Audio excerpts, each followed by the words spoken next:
So this is another job that's been waiting for a few years, and I've had that gate for at least a year. It was donated by the neighbour when she sold up, so I'm very grateful for that. So I'm putting the gate in without removing the actual chain link fence, and this is the chicken pen. And I don't know if I was going to encounter any problems, so I didn't want to take the section of fence out before I knew the gate was working proper. So let's have a little close up.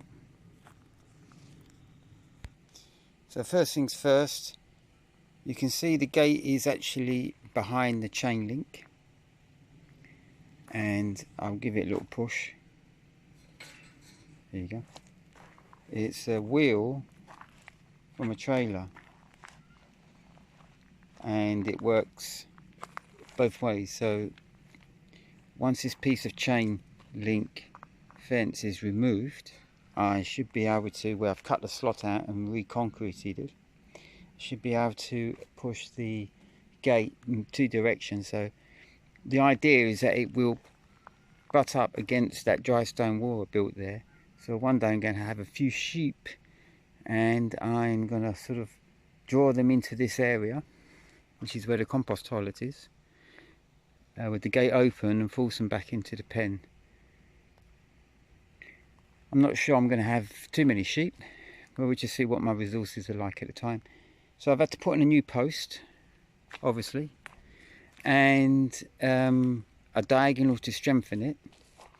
And so what I've done, before I cut the actual chain link, I've had to put in these tensioners. So if I show you the other side, here we are. So these are the tensioners I've put onto the existing post here. Everything's found or bought and adapted to my own designs. As you can see, I found some old brackets which were perfect for the hinge that was already on there. But just looking at those tensioners again, they're actually on the wrong height here, and I've had to do that on the other side. There's the wire that tenses the chain link fence, and it should be a little bit higher. And I can't drop this because it's actually bolted into this plate here. The hole was already in it. In fact, I could, if I wanted to make a hole, another hole into it, but I'm having just as much success loosening up the wire and just raising it up a tier so that it will go along there and onto there. So I will do that for 3 times on this post, and then I will cut the chain link. First of all, I've got to loosen this wire. They're just bound on at the moment. Now, I didn't build this fence, and this works, this idea, but actually I would have woven the wire in through the actual chain link. So I have to take the wire off. There we are. Right.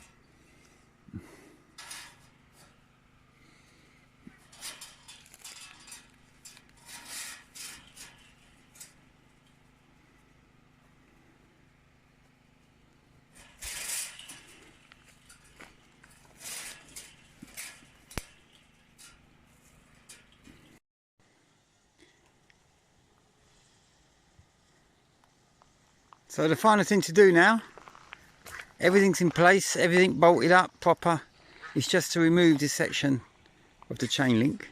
So I'm going to cut it out. We'll see how we do it.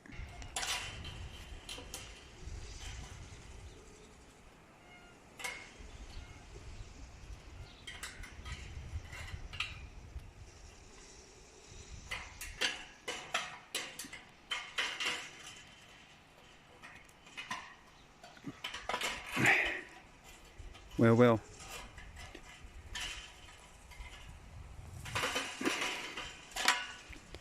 I'm going on to my right hand.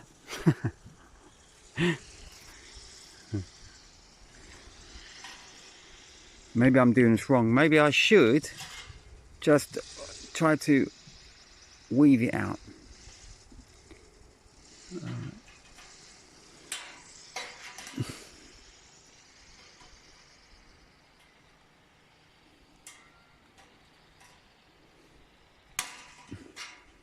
Well, it's a good thing that I didn't do too much damage there, because I was taking off the wrong side, would you believe it? So I'm going to do now this side. So here we have it. I've taken off the middle bit of chain link. That was quite easy to do. Nothing shifted, nothing sprang. And now this is the first real time I'm going to test it. So you have to imagine I run my sheep in this way. Maybe I have to put something here to stop them from going under.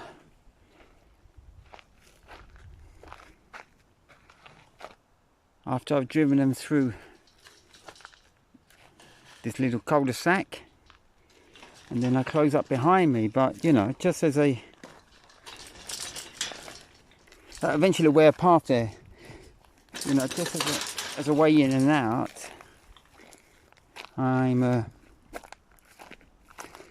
also aware I made a very good decision to go deep with the post. It's only a piece of angle line, but that's gone deep, and I put a super amount of concrete mix in there. So even though there's a bit of movement, I think that's super strong, and with that wheel there shouldn't really be a problem at all. So that's it, folks. If you want to learn how to do it yourself, just don't try to do it all in one go. Sleep on it.